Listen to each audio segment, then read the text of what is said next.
1절부터 30절, 1절부터 9절 우리 교독하시겠습니다.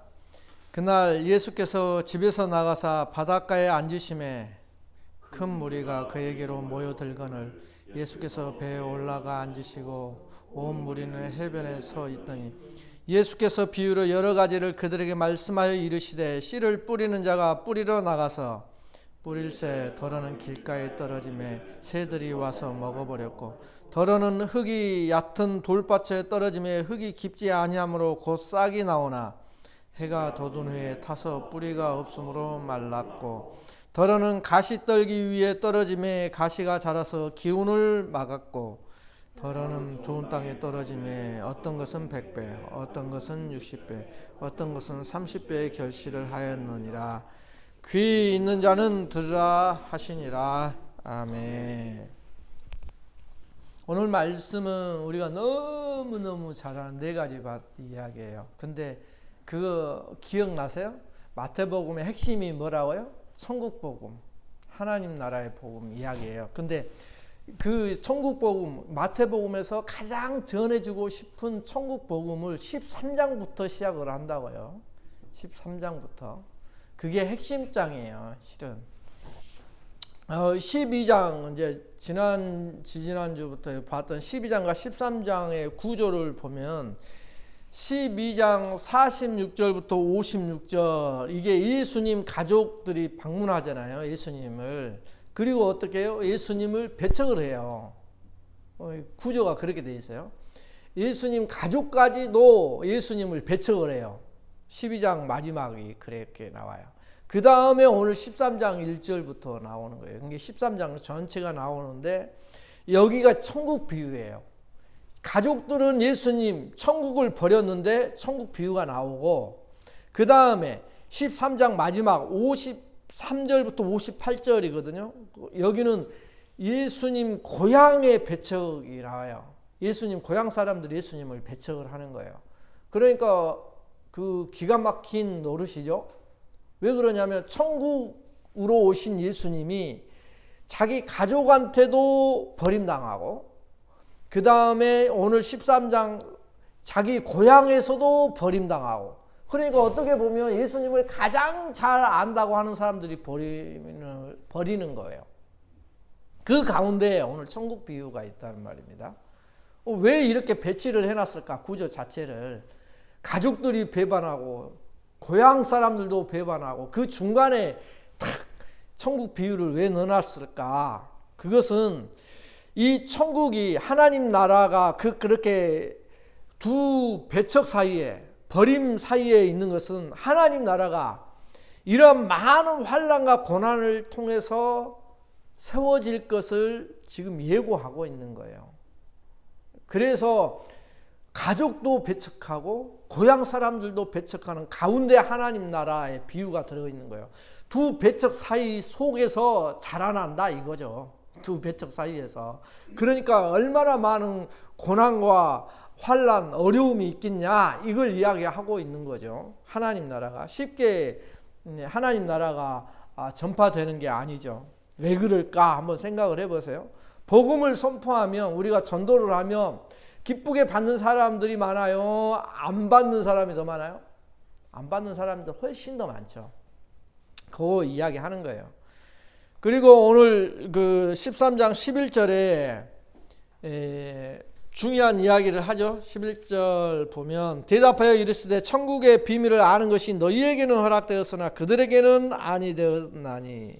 이렇게 이것이 이 비유에 천국 비유에 두 가지 목적이 있는 거죠. 그래서 천국 비유의 이중 목적이라고 하는 건데 하나는 스스로 안다고 하는 사람들에게는 숨기시는 거예요. 천국을 안다고 생각하는 자들에게는 천국을 숨기고 아버지의 뜻을 행하려 하는 자들에게는 더욱더 알게 하려고 하나님 나라의 비밀을 알려주시는 거예요. 그들에게는 더 쉽게. 그러니까 하나님 나라의 비밀은 실은 허락된 자들이 누리는 축복 중에 하나죠. 우리가 이 하나님 나라 설교를 들으면서 이해가 되고 깨달아지면 그건 내가 하나님으로부터 지금 축복을 받은 자구나라고 생각해도 틀림이 없을 거예요. 성경은 그렇게 이야기를 하고 있어요. 예수님은 지금 복음을 보아도 듣지 못하고 들어도 듣지 못하고 깨닫지 못하는 사람들에게 지금 전하고 있는 거거든요. 왜 그러냐면 자기를 배척하는 자들에게, 자기 가족, 자기 고향 사람들, 이 사람들조차 자기가 누구인지를 모르고 천국인지를 모르고 배척하고 메시아가 아니라고 생각하는 그들에게 지금 예수님이 말씀을 전하고 있는 거예요. 이러한 상황이 뭐냐? 이게 이제 이사야 6장 10절의 예언이었거든요. 수천 년 전에. 백성의 마음을 둔하게 하며 그들의 귀가 막히고 그들의 눈이 감기게 하라. 염려하건대 그들이 눈으로 보고 귀로 듣고 마음으로 깨닫고 다시 돌아와 고침을 받을까 하노라 하시기로.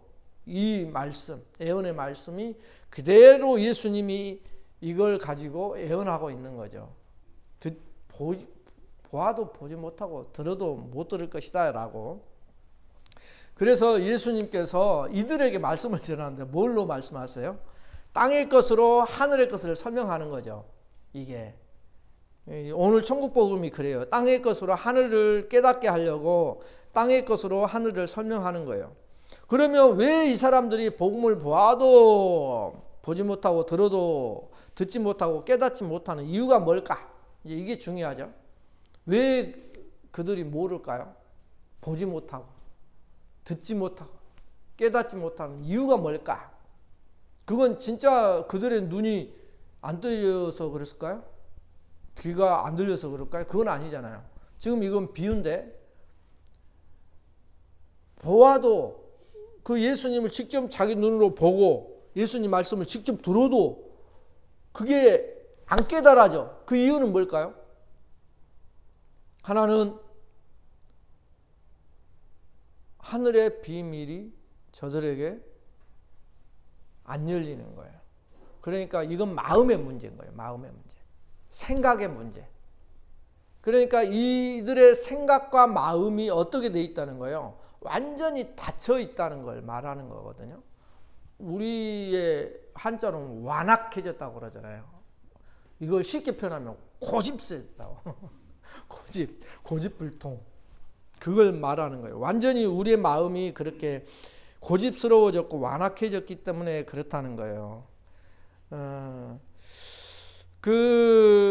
우리에게 그래서 복이라는 것은 뭐냐? 성경에서 복이 무엇이냐라고 했을 때 하나님 나라 비밀을 보고 들을 수 있는 것을 복이라고 하는 거예요.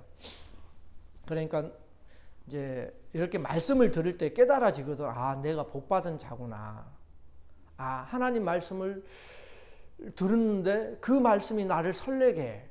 그러면 내가 복받은 자구나 라는 것을 생각해 볼 필요가 있어요. 그걸 놓쳐버리면 마귀가 자꾸 옆에서 장난질하니까, 내 생각 속에 엉뚱한 생각을 집어넣으니까. 그래서 그게 복이라는 거예요. 그래서 깨달아짐이, 내가 깨달아졌다는 게 자랑이 될 수 없는 거예요. 그것 때문에. 왜? 성령의 역사이기 때문에. 그게 기쁨이 될 수는 있죠. 깨달아졌을 때, 와, 이거였구나, 하나님 감사합니다, 이렇게 기쁨이 되는 거예요. 그렇기 때문에 이런 보지 못하고 듣지 못하고 깨닫지 못하는 자들에게 지금 뭐 하는 거예요? 말씀을 전하는 거예요. 이게 예수님의 일이에요. 이게 오늘 천국 비유의 핵심이에요. 네 가지 밭의 비유가 뭐예요? 하나님 나라를 밭으로 비유를 하는 거잖아요. 이 비유는 하나님 나라 복음에 대한 사람들의 네 반응을 이야기한 거예요. 실은 네 가지 반응을 이야기한 거예요. 그러니까 다른 말로 쉽게 하면 우리가 설교를 듣고 네 가지 반응이 나온다는 거죠. 그 이야기를 하는 거예요. 그 결과에 대한 이야기도 같이 하는 거죠. 말씀을 듣고 어떤 결과를 낳는지. 이게 11장부터 시작된, 11장부터 뭐가 시작된다 그래서 복음에 대한 거부 또는 복음을 듣고 믿는 사람들, 이것들이 갈라진다고 했잖아요. 11장부터. 그것이 왜 나타나느냐, 이걸 실은 네 가지 밭으로 설명을 하는 거예요. 그 하나님 나라, 하나님의 나라를 예수님의 말씀을 잘 들은 사람들, 그들이 어떤 사람들은 제자들은 믿어버리고 어떤 자들은 막 죽이려고 환장을 하잖아요.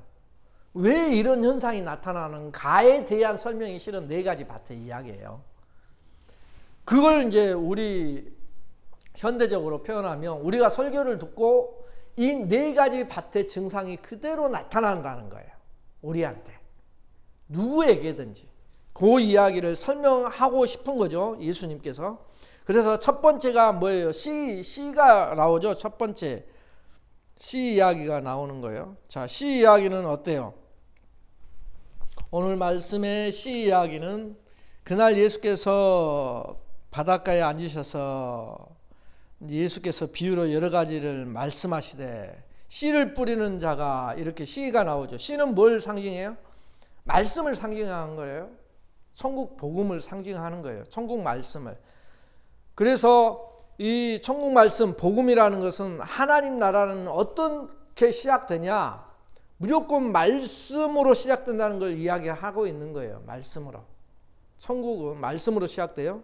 그래서 하나님 말씀을 듣는 것과 보는 것이 그래서 중요하고, 하나님 말씀을, 하나님 나라의 이 말씀을 들었을 때 깨달아지는 것이 진짜 복이다라고 이야기를 하고 있는 거예요. 그러면 씨 뿌리는 자는 누구로 나와요? 예수님이죠. 씨는 예수님이 전하시는 하나님 말씀이고 씨 뿌리는 자는 예수님이에요. 그런데 여기서 재밌는 게 씨 뿌리러 나갈세 했을 때 씨 뿌리다는 시제가 현재 시제예요. 현재. 시제 알죠? 그러니까 문법 가운데 시제를 영어로 뭐라고 그래? 프레젠트 타임이라고 해야 되나? 이 문법으로? 텐스? 그게 시제예요, 시제. 근데 현재예요, 현재. 근데 히브리어 현재는 한 번만 뿌리고 지금만 뿌린다는 게 아니에요. 계속해서 뿌린다는 것을 말하는 게 헬라어 시제예요. 계속해서 뿌린다는 거예요. 한 번만 뿌리고 만다는 게 아니라. 그러면 이제 첫 번째가 나오죠. 길가밭.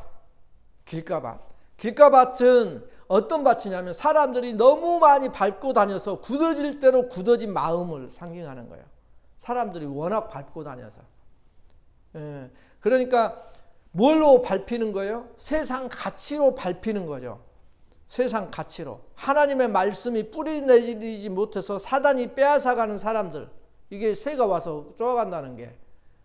세상 가치 때문에 이 세상 가치로 내 마음이 굳어져 있어서 이 하나님 말씀이 내 마음 안으로 안 들어가요. 그냥 우리말로는 듣고 흘리는 거예요.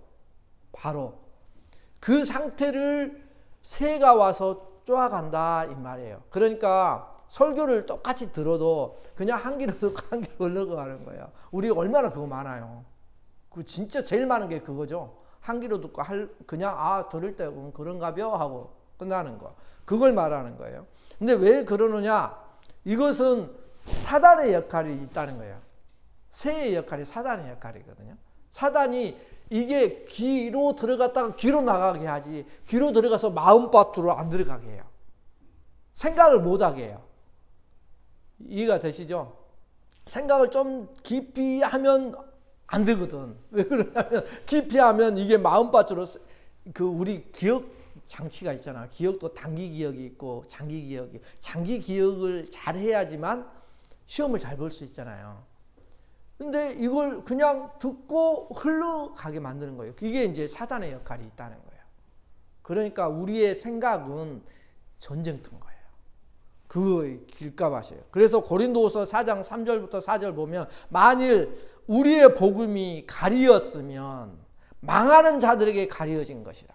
그러니까 복음이 누구한테 이렇게 막히고 한 귀로 듣고 한 귀로 흘러가느냐? 망하는 자들에게. 그 중에 이 세상 신이 있다고 이야기를 하고 있어요. 이 세상 신이 믿지 아니하는 자들의 마음을 혼미하게 하여 그리스도의 영광의 복음의 광채가 이 복음이 비치지 못하게 하면 이렇게 이야기를 하고 있어요. 그러니까 왜 그런지 아시겠죠? 이 신의 작용이 있다는 거예요. 우리의. 그걸 말씀하는 거예요.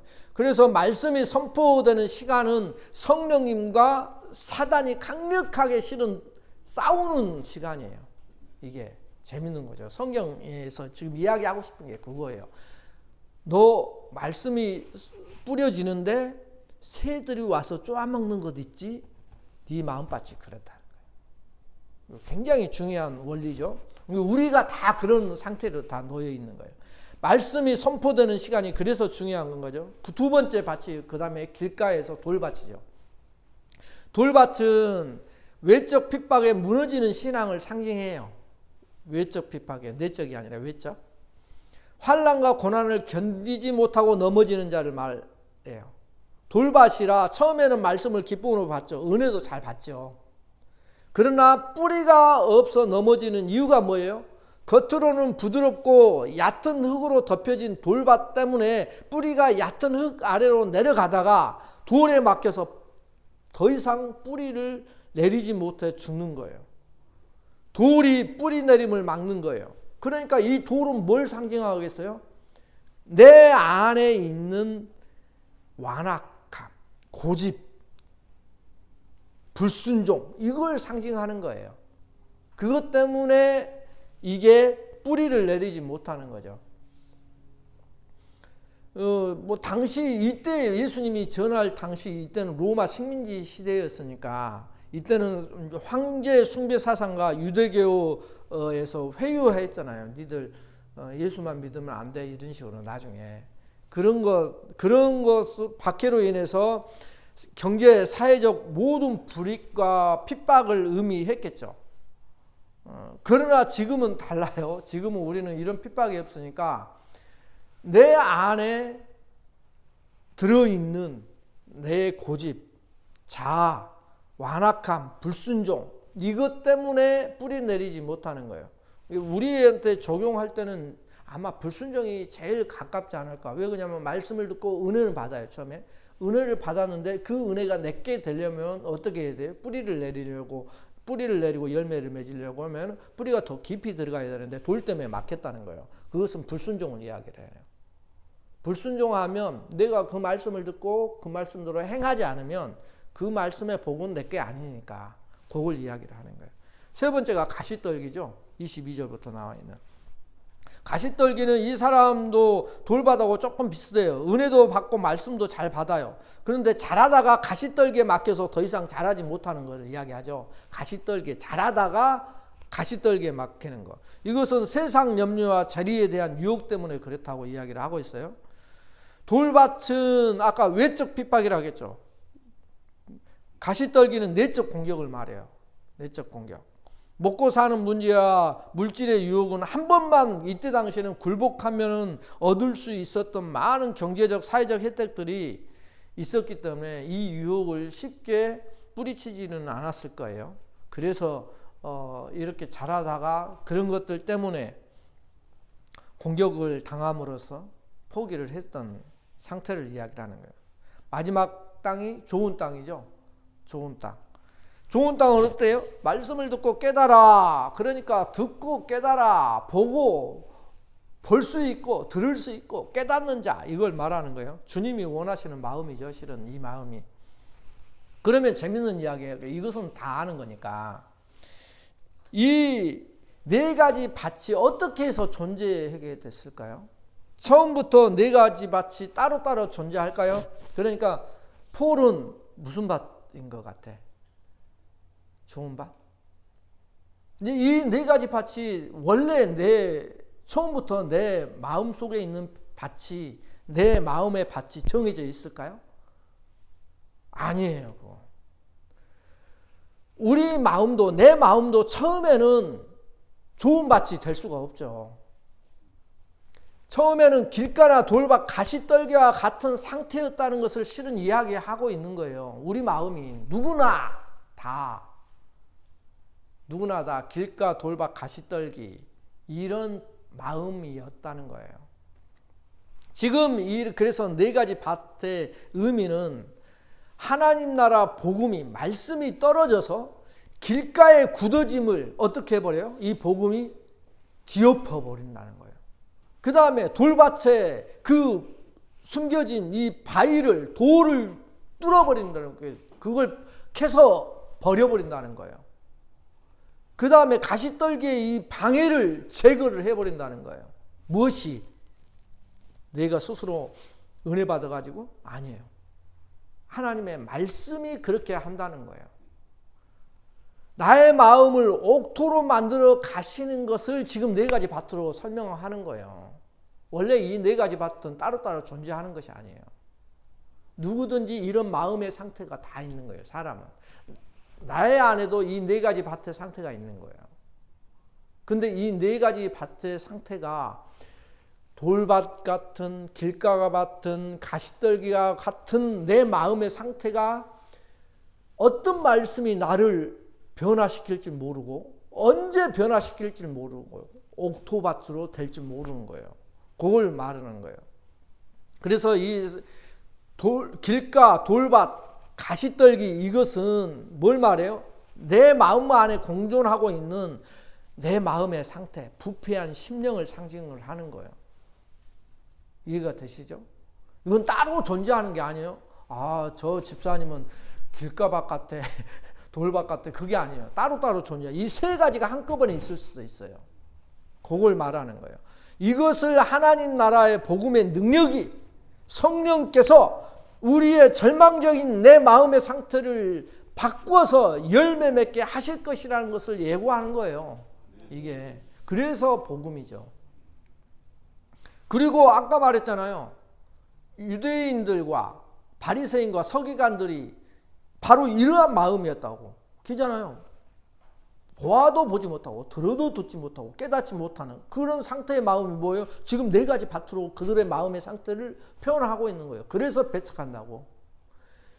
이런 상태를 말씀이 옥토밭으로 만드는 거예요. 그런 상태가 된 사람들이 누구예요? 제자들이잖아요. 말씀으로 계속 교육하고 교육해서 하나님의 말씀이 그 마음속에 계속 떨어지니까 이들의 마음이 바뀌는 거예요. 그걸 말하는 거예요, 지금. 그러므로 하나님 나라가 내 안에서 이렇게 뿌리 내리고 자라나서 성장하고 열매 맺을 수 있는 것은 오직 성령의 역사, 오직 하나님 말씀의 역사라는 것을 지금 말씀하고 있는 거예요. 다른 것이 아니라. 그리고 또 하나 이것이 가르쳐주는 것은 뭐냐면 내 마음을 바꿀 수 있는 것. 이것은 성령의 역사밖에 없어요. 하나님 말씀밖에 없어요. 또 하나가 또 말하고 있는 게 있어요. 시간이 필요하다는 것을 이야기해 줘요. 시간이 필요하다는 것을 말씀해 주고 있어요. 한 번에 되는 일이 아니라는 것을 이야기해 주고 있어요. 왜? 우리가 알다시피 사람 마음은 쉽게 바뀌지 않는 거예요.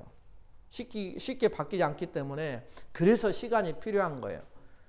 우리가 예수 믿고 한순간에 싹 변하면 우리가 이렇게 인생을 70, 80 안 살걸요? 그렇게 하지 않았을걸요? 하나님께서. 쉽게 바뀌지 않으니까 인생을 7, 80 살게 하면서 그 7, 80년 동안, 요즘은 이제 100년도 살지만 그 세월 동안 우리를 바꾸시는 거예요. 이 바꾸시는 이야기가 네 가지 밭의 이야기예요. 우리 마음을 바꾸는 이야기가. 세월을 통해서, 시간을 통해서 우리를 완전히 하나님의 옥토밭으로 한 번에 되는 일이 아니라는 것이죠. 한 번에 되는 거예요. 하나님은 그래서 시간 속에서 우리의 세월 속에서 일하시는 것을 우리가 체험하는 거예요. 예. 그리고 내 마음의 상태를 그러면 어떻게 알 수 있어요? 내 마음의 상태가 어떤 밭인지를 어떻게 알 수 있어요? 그것은 말씀으로 내 마음을 비춰보지 않으면 내가 길가와 같이 굳어진 자인지도 거대한 돌 같은 고집과 자아가 있는 것인지도 가시와 같은 말씀을 막는 염려와 걱정이 있는지도 물질의 유혹이 있는지도 모를 거예요. 말씀이 내 안에 비춰지니까 아, 내가 이런 것이 있었구나. 내 안에 미국에 가끔씩 그거 무슨 복권이에요? 엄청 큰 복권 이름이? 로또 그거 엄청 큰 거 있죠. 막 1조 넘어가는 거. 그런 거 뉴스에 가끔씩 하면 저거 한번 사가지고 이거 대박 나면 좋겠는데 이러한 것들이 있는지를 이 말씀을 통해서 조명하지 않으면 모른다니까. 이게 그걸 이제 말씀이 이제 비춰주니까 아 그렇구나, 내 안에도 다른 사람과 똑같은 마음이 있구나, 이렇게 생각이 되는 거죠. 그런 걸 이야기를 하고 있는 거예요, 예수님께서. 그런데 말씀이 역사하면 내가 어떤 자인지 어떤 상태의 마음인지가 이제 보이기 시작하죠. 거기서부터 실은 뭐가 있냐면 아 내가 잘나지 않았구나, 내가 하나님 앞에 아주 몹쓸 자이구나 하면서 하나님께 다시 돌아와서 하나님 앞에 내 자신을 내어놓을 수가 있는 거죠. 그걸 우리가 이제 성령을 통해서 하나님이 하시는 일이 그거예요. 이게 이제 네 가지 밭의 이야기의 핵심이에요. 또 중요한 것은 이제 열매가 있잖아요. 이 열매는 전도의 열매가 아니에요. 보통 전도할 때 이 네 가지 밭의 상태 때문에 이렇게 전도가 되고 100배, 뭐 60배, 30배 이건 전도의 열매가 아니에요. 왜 그러냐면 마태복음 1장부터 12장까지 문맥을 쭉 읽어보면, 우리가 설교를 들어보면 이 열매는 무슨 열매예요? 하나님의 의의 열매예요. 그러니까 하나님의 의의 열매라는 것은 뭐냐면 하나님이 내 안에 들어오면 내 안에서 하나님의 마음이 생겨서 저 사람을 품어주고 받아주고 용서하는 마음이 생기는 거예요. 이걸 말하는 거예요. 그러니까 이게 쉽지가 않은 거죠. 누가 이걸 쉬워요? 한두 번도 아니고. 그러니까 이제 이걸 말하는 거예요. 그래서 이 열매라는 것이 맺힌다는 것은 나한테도 시간이 오래 걸리는 거예요. 오래 걸려야지만 그걸 받아들일 수 있는 때가 하나님의 때에 맞춰지는 거예요. 그걸 이야기를 하는 거예요. 그래서 누군가를 살릴 수만 있다면 내가 희생해서 살리는 것, 이게 예수님 마음 아니었어요? 이게 하나님 마음이에요. 마음 아니었어요?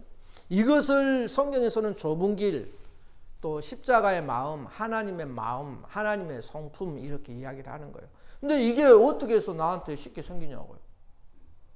그것이 나중에 처음에는 내가 억울해. 저도 그런 일 많이 있었으니까.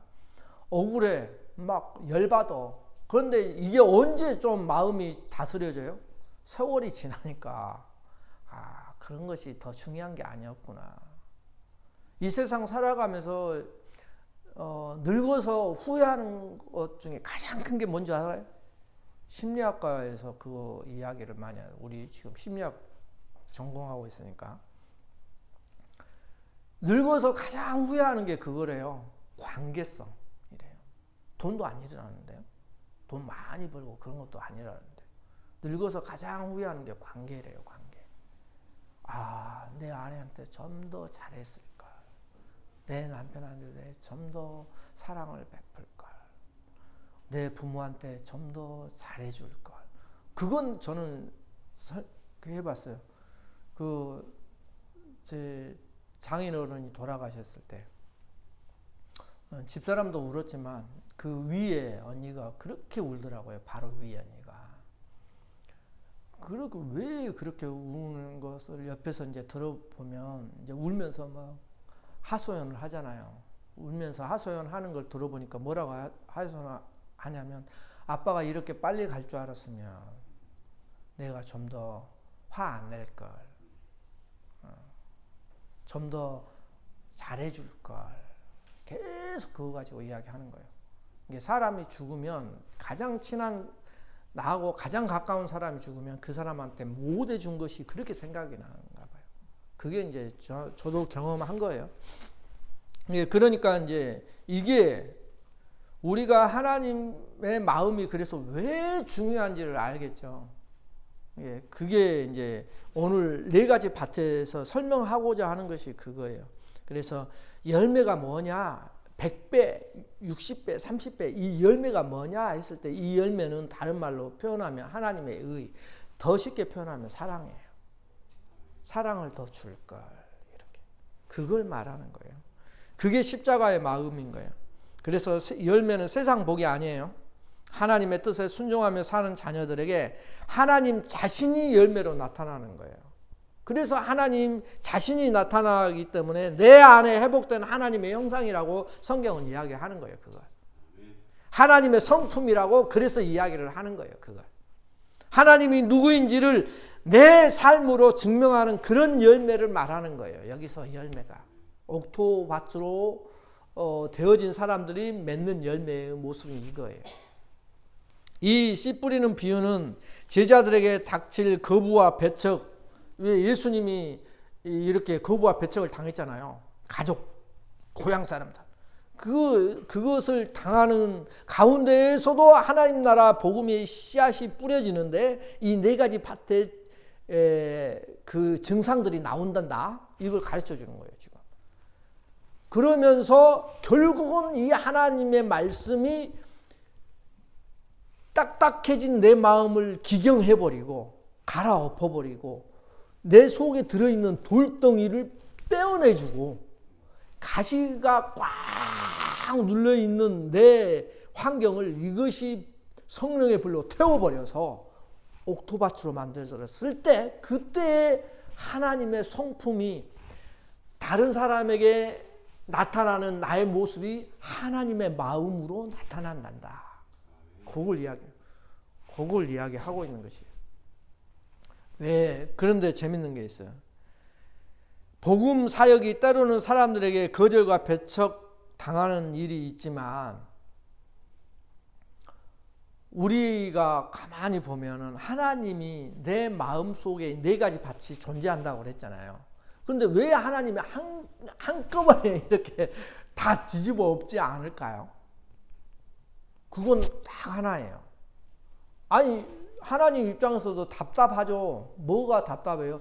기다린다는 것처럼 답답한 게 없잖아요. 기다려야 되거든. 완전히 항복할 때까지. 이게 이제 미치는 거예요. 이게 이제 오늘 마지막이거든요. 기다려야 된다는 거예요. 그러니까 하나님은 우리를 만들 때 로봇이 아니라는 거예요. 그 증거가. 로봇으로 만들지 않고 온전한 하나님의 의지를 줘버린 거예요. 하나님의 자유함을 줘버린 거예요. 그러니까 내가 완전히 하나님 앞에 100% 항복할 때까지 뭐 한다는 거예요? 하나님은 기다린다는 거예요. 강제가 아니라는 거예요. 하나님은. 믿음이 하나님께서 우리를 설득하는 것이 뭐예요? 하나님의 사랑으로 우리를 설득하잖아요. 하나님의 인내로 우리를 설득하잖아요. 하나님의 기다리심으로 우리를 설득한단 말입니다. 그걸 깨닫고 돌아설 때까지 시간이 필요한 거예요. 그러니까 우리 인생을 통해서 마지막에 내가 항복하느냐 마지막에 돌아서느냐 이게 마지막까지 봐야 된다는 이유가 거기가 있는 거예요. 내 마음은 어떤 밭인가요? 그 밭을 갈아엎으시는 것은 하나님 말씀의 역사밖에 없다고 했습니다. 지금 그 말씀이 내 안에서 길가밭 같은 내 마음을 갈아엎고 돌을 골라내고 가시떨기를 뽑아내고 있다는 것을 이것이 하나님의 역사임을 하나님께서 그때까지 기다리고 계시고 지금도 그 작업을 하고 계신다는 것을 잊지 마시고 이 네 가지 밭의 이야기는 내 마음밭에 내 마음에 대한 이야기라는 것을 잊지 마시고 하나님밖에 없군요. 내 마음을 바꾸실 분은 하나님밖에 없군요. 이렇게 하나님께 더욱더 가까이 가면서 그 세월이 언제인지 그때가 언제인지 그걸 하나님께 여쭤보면서 정말 하나님 그때가 빨리 왔으면 좋겠습니다.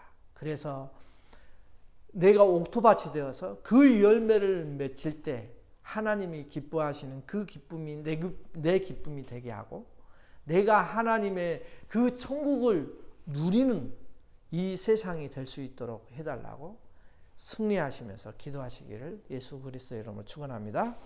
기도하시겠습니다.